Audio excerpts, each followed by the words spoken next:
Hello friends, स्वागत है आपका एग्जाम प्रेप चैनल पर।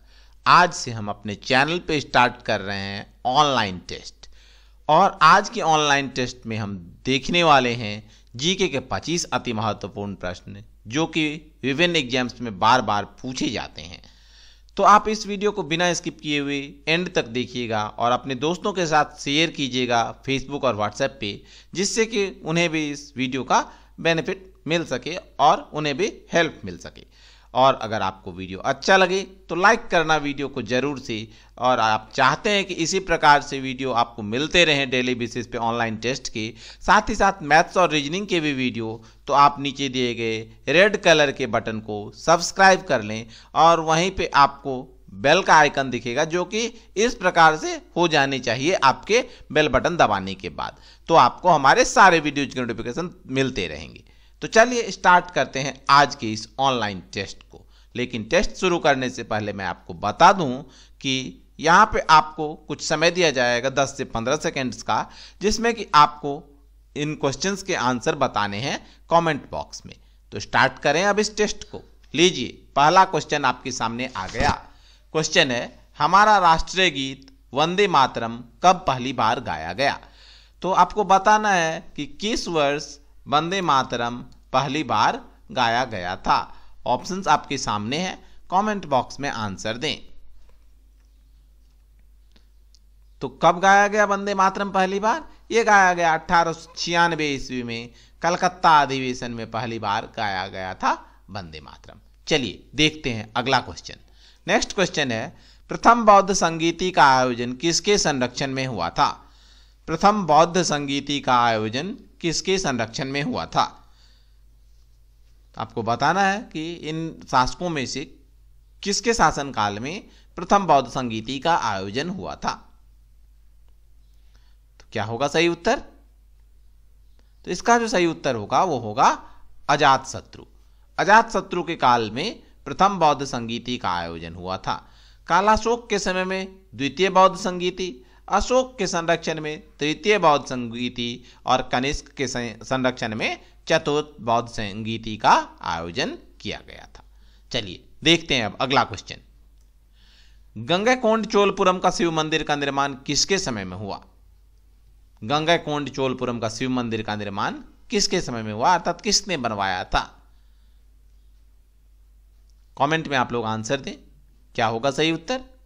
तो गंगैकोंड चोलपुरम का जो शिव मंदिर है ये बनवाया गया था किनके द्वारा? राजेंद्र चोल के द्वारा। राजेंद्र चोल, जिन्हें कि राजेंद्र प्रथम के नाम से भी जाना जाता है, उन्हीं के द्वारा गंगैकोंडपुरम का शिव मंदिर बनवाया गया था। चलिए देखते हैं अब अगला क्वेश्चन। नेक्स्ट क्वेश्चन है, फाहियान कहां का निवासी था? फाहियान कहां का निवासी था? तो फाहियान निवासी था कहां का? चीन का। चीन का निवासी था, जो कि चंद्रगुप्त विक्रमादित्य के समय में आया था कहां पे? भारत यात्रा पे। ओके, बढ़े अगले प्रश्न पे। लीजिए नेक्स्ट क्वेश्चन। ये सारे क्वेश्चन पूछे जाते हैं तो आप इन्हें अच्छे से याद कर लें। सारे क्वेश्चंस बहुत ही इंपॉर्टेंट हैं सभी एग्जाम्स के लिए, चाहे वो रेलवे एग्जाम्स हो, एसएससी एग्जाम्स हो या फिर अन्य कोई भी एग्जाम्स हो। कलकत्ता की स्थापना किसने की? है अगला प्रश्न। कलकत्ता की स्थापना किसके द्वारा की गई? कमेंट कीजिए आप लोग सारे आंसर। तो कलकत्ता की स्थापना की गई थी जॉब चार्नॉक के द्वारा। किसके द्वारा? जॉब चार्नॉक के द्वारा। ओके, बढ़ते हैं अब अगले प्रश्न पे। नेक्स्ट क्वेश्चन है, मार्ले मिंटो सुधार का उद्देश्य क्या था? इनमें से मार्ले मिंटो सुधार का उद्देश्य क्या था? मार्ले मिंटो सुधार को भारत शासन अधिनियम 1909 के नाम से भी जाना जाता है। तो इसका उद्देश्य बताना है आपको, इन चारों में से कौन सा था? पृथक निर्वाचन प्रणाली, भारतीयों की भागीदारी बढ़ाना, पूर्ण स्वतंत्रता देना या फिर युद्ध में सहयोग हेतु तैयार करना। तो क्या था मार्ले मिंटो सुधार का उद्देश्य? इसका उद्देश्य था पृथक निर्वाचन प्रणाली। ओके, बढ़े अगले प्रश्न पे। लीजिए नेक्स्ट क्वेश्चन। निम्नलिखित में से कौन सा शब्द भारत के संविधान की उद्देशिका में सम्मिलित नहीं है? कौन सा शब्द है इन चारों में से जो कि भारत के संविधान की उद्देशिका अर्थात प्रस्तावना में नहीं है, प्रियम्बल में? गणतंत्र, जन कल्याण, समाजवादी या धर्मनिरपेक्ष? कमेंट में आंसर बताएं। तो इसका जो सही उत्तर होगा वो होगा कौन सा शब्द? जन कल्याण। जन कल्याण शब्द नहीं है हमारे प्रस्तावना में, बाकी ये तीनों शब्द अब प्रस्तावना में शामिल हैं, गणतंत्र, समाजवादी और धर्मनिरपेक्ष। चलिए देखते हैं अगला प्रश्न। नेक्स्ट क्वेश्चन है, भारतीय संविधान में कुल कितनी अनुसूचियां हैं? कितने शेड्यूल हैं भारतीय संविधान में? Total number of schedules in Indian constitution. तो भारतीय संविधान में आज की तारीख में कितने अनुसूचियां हैं? 12 अनुसूचियां हैं। और संविधान लागू होने के समय कितने थे?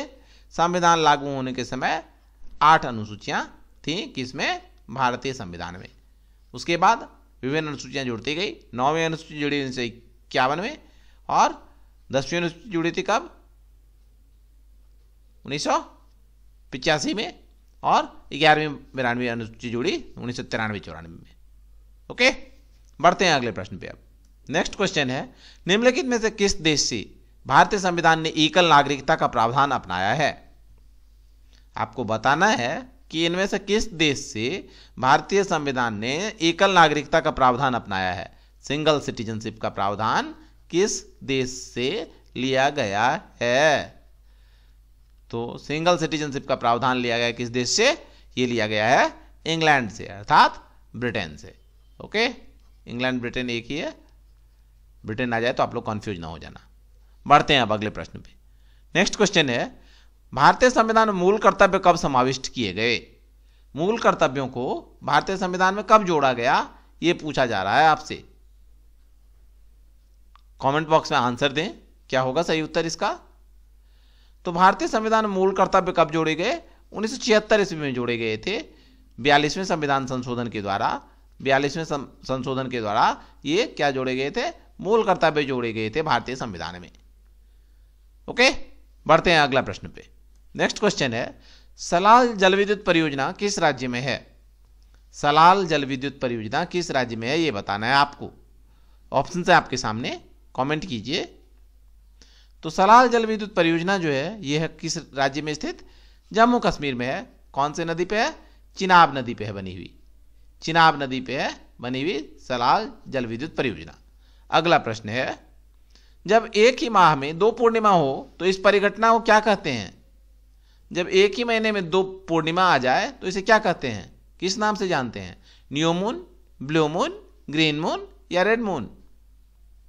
तो जब एक महीने में 2 बार पूर्णिमा आए तो इसे जानते हैं ब्लू मून के नाम से। किस नाम से? Blue moon.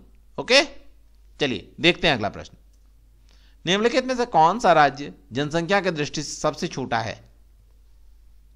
इन राज्यों में से जो राज्य जनसंख्या की दृष्टि से सबसे छोटा है, अर्थात जिस राज्य की जनसंख्या सबसे कम है, वो बतानी है आपको।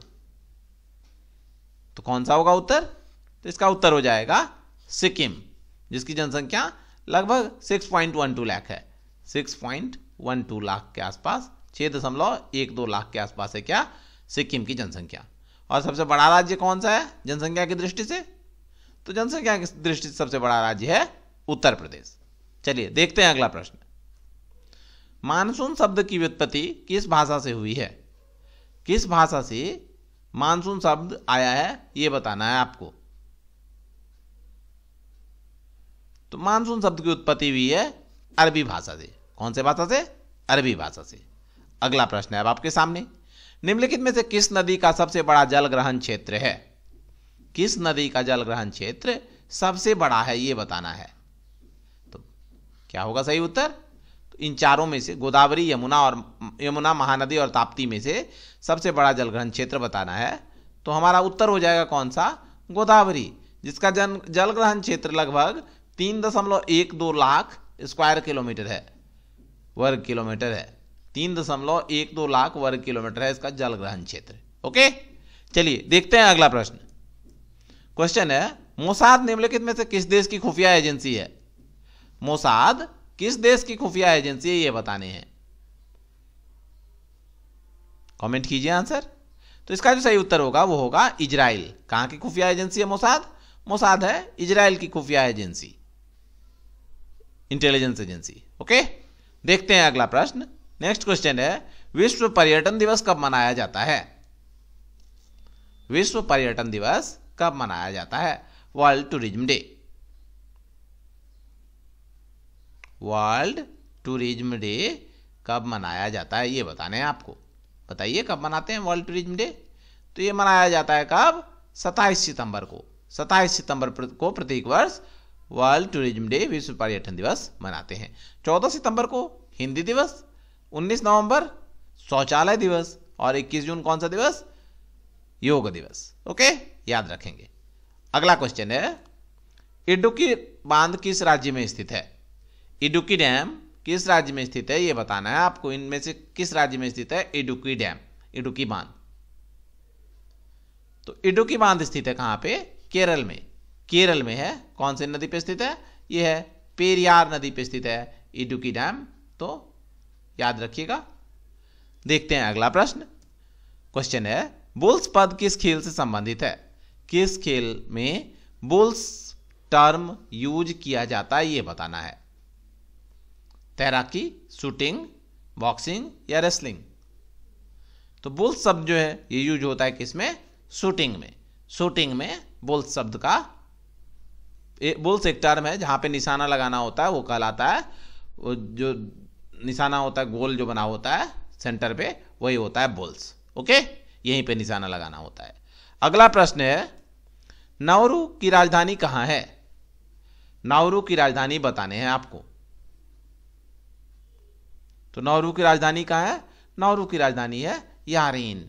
कहां है? यारेन। माले है मालदीव की राजधानी। अबूजा कहां की राजधानी है? अबूजा है नाइजीरिया की राजधानी। और दोहा कहां की है? दोहा है कतर की राजधानी। चलिए देखते हैं अब अगला प्रश्न। नेक्स्ट क्वेश्चन है, ड्राई आइस किसे कहते हैं? ड्राई आइस किसे कहते हैं? सूखी बर्फ। यह बताना है आपको कि सूखी बर्फ किसे कहते हैं। तो सूखी बर्फ किसे कहा जाता है? यह कहा जाता है ठोस कार्बन डाइऑक्साइड को। सॉलिड CO2 को जाना जाता है किस नाम से? ड्राई आइस के नाम से। ओके, बढ़े अगले प्रश्न पे। लीजिए नेक्स्ट क्वेश्चन। निम्नलिखित में से विटामिन B12 में कौन सा तत्व पाया जाता है? विटामिन B12 में निम्नलिखित में से कौन सा तत्व पाया जाता है ये बताना है। विटामिन B12 में क्या पाया जाता है? आयरन, मैग्नीशियम, कॉपर या कोबाल्ट?